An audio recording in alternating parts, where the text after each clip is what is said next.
I'm Joe. I'm Karen, and we are the parents of Sean Hughes, aka Little Red.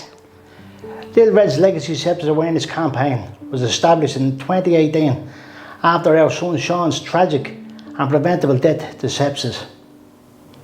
When Sean passed away from sepsis, we had no idea what it was. As any parent would, we tried to do our research to find out what this word was that stole our son's life.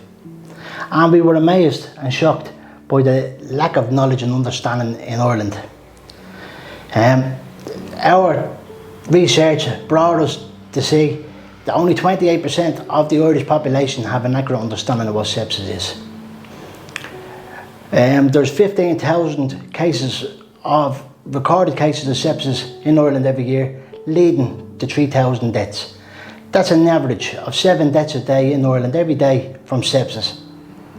If there were 7 deaths a day from anything else, there'd be public outcry. Sepsis is the #1 cause of preventable death and disabilities worldwide. There are 47 to 50 million reported cases of sepsis worldwide every year, leading to an average of 11 million deaths.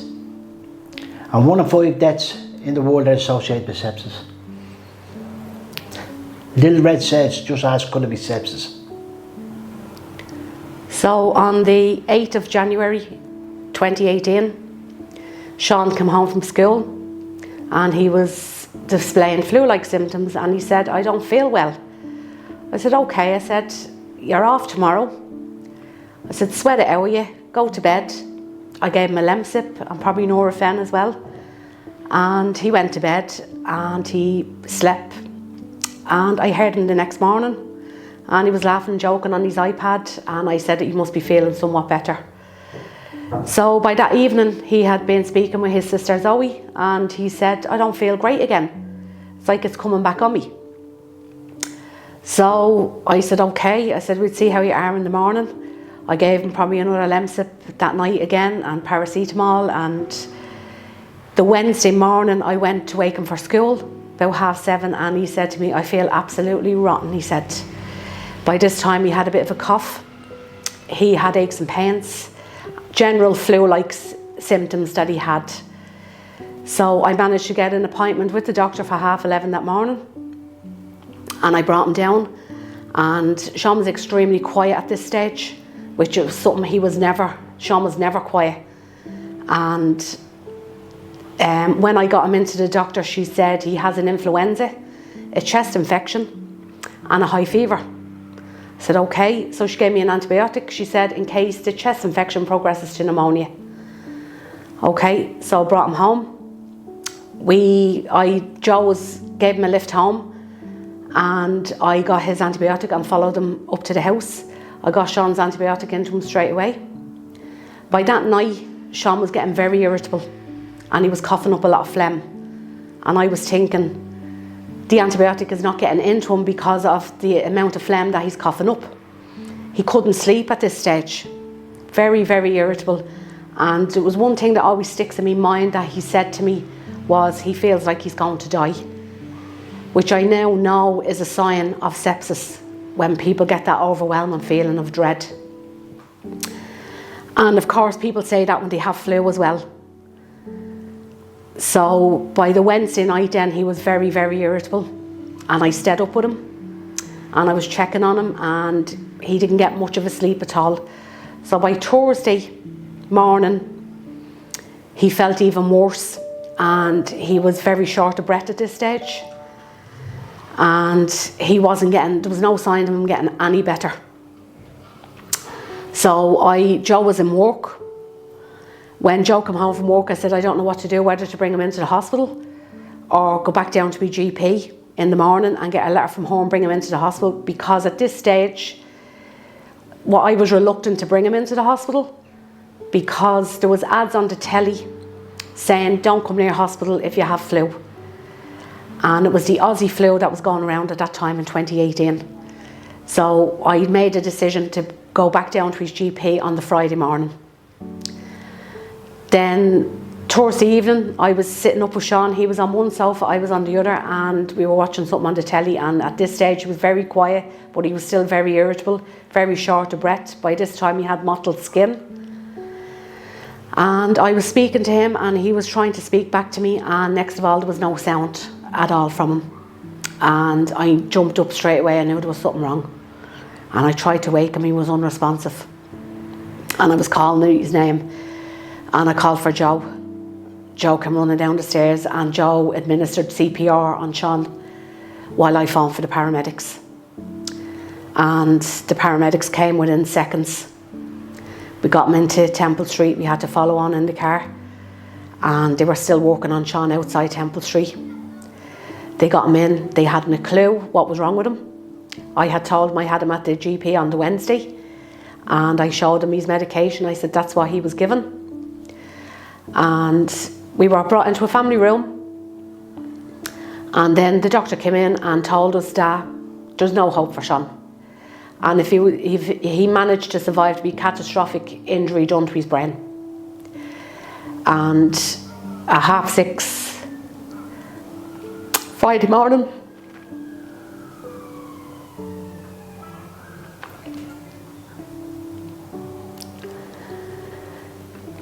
at 6:30 Friday morning on the 12th of January, Sean passed away.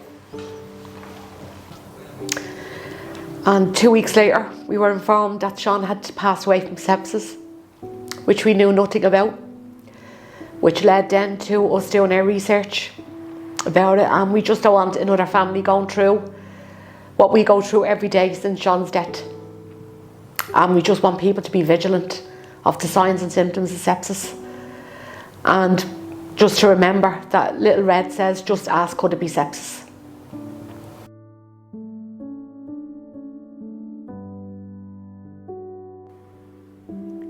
I am a healthcare assistant in the community. I'm extremely proud to say that the company I work for takes sepsis awareness very seriously. They are committed to ensuring that every staff member has a level of understanding of what sepsis is. Being a carer, sometimes you are a person's only point of contact for the whole day. So it is vital that every carer can recognise that if a client has an infection and it isn't clear enough, and they are displaying the signs and symptoms of sepsis, they need to seek urgent medical attention. Knowing the signs and symptoms of sepsis myself, I have been fortunate on 2 occasions to save a client's life. On both occasions, not every symptom was present. The first occasion, my client had come out of hospital. She was disorientated, which she not normally is, and she had been in hospital for an infection. I immediately asked her when was the last time she had passed any urine, and she had told me it had been 48 hours. I got concerned and I rang 999 immediately. On the second occasion, my client was vomiting and had a very high temperature. Only 2 symptoms were present again this time. I was also aware that she had a catheter, and when you have a catheter inserted, it can lead to infection. I rang 999 straight away, and her life was saved also. I think it's very important to stress that not all symptoms were present in these, but thankfully their lives were saved. Sepsis does not discriminate on age, but the thing is, as we age, we are more prone to infections for a variety of reasons. This is why it is absolutely critical that every healthcare assistant is trained on the signs and symptoms of sepsis, because as we all know, any infection can lead to sepsis.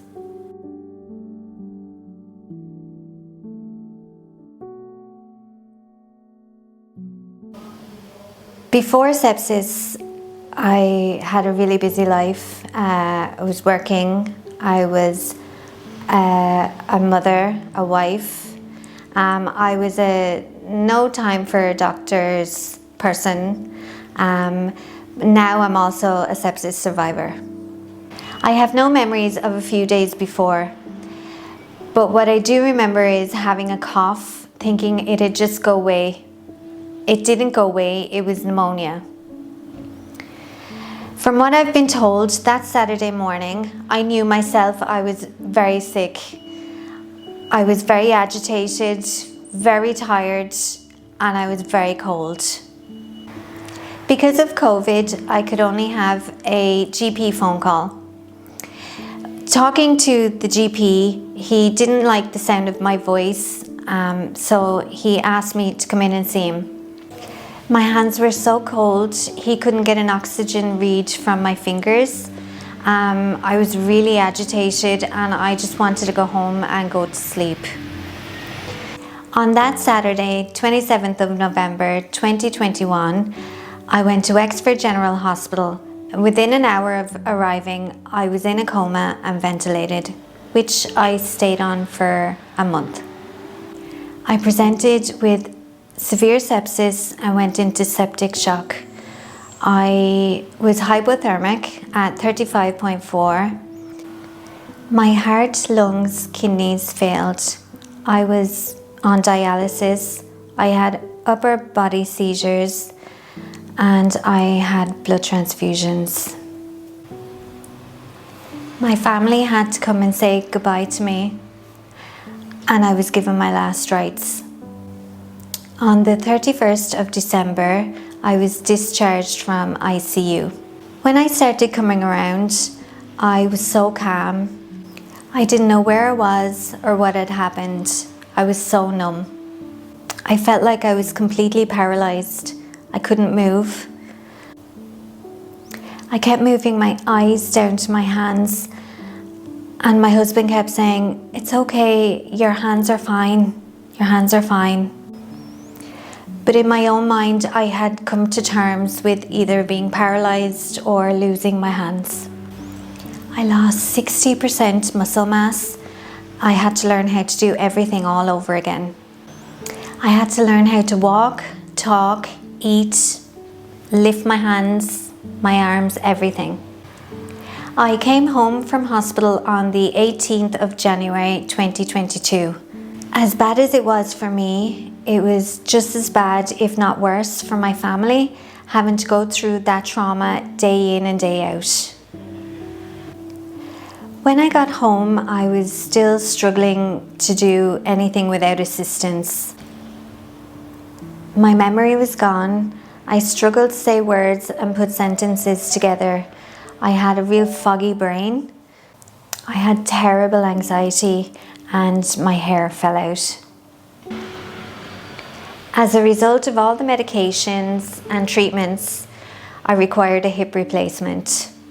I've been left with mental, physical and emotional scars. We didn't know about sepsis, and if we did, a lot of things could have been prevented. Don't let it happen to you.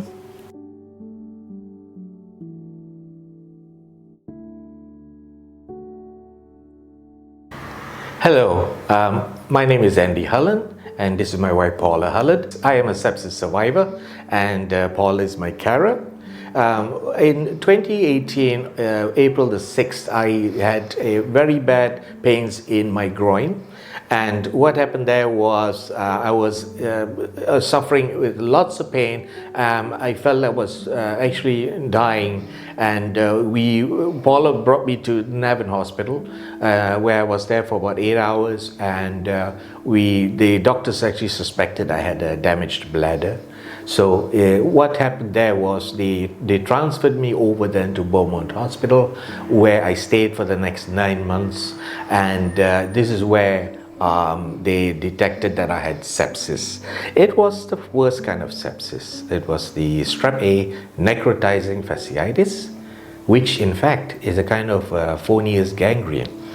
And what happened there was all the extremities of the body and the nose and the ears all turned black.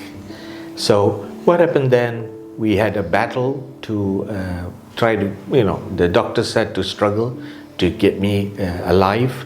The surgeon actually said that on the first night I may not survive till the next day. So he actually took Paula aside and they had a meeting, and Paula can tell you what he said. Yeah, he said, "Your husband is a very sick man."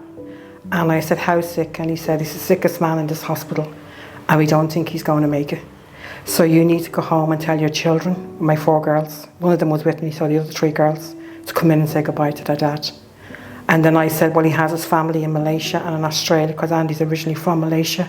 What do I do then?" And he said, "You'd not be worrying about that. get someone to call them, and it's up to them to get on a plane here if they want to say goodbye to him. So we left the hospital that night, told the girls early in the morning. They were very upset, obviously. I stayed back to my grandchild. Then I got a phone call from my daughter Vanessa to say that they were taking him back down again, and they might have to amputate both legs because they found black. I had to go back into the hospital, have another meeting, and I felt sick. I felt like someone has just punched me in the stomach and I couldn't breathe. It was actually worse than looking at someone who died, or is dying, or died really, because it was just like we were standing around the bed looking at him in a coma, where his fingers, all his arms were black and his fingers were like a mummy because all of the blood supply was switched off to the extremities, which is the toes, the fingers, the ears, nose, everything was gone black. And I just kept saying, if he dies, what am I going to do? What are the girls going to do? He's our life, he's my soulmate. I know Andy since I'm 18 years of age. I can't survive without him. We love each other very much, and we love each other more now.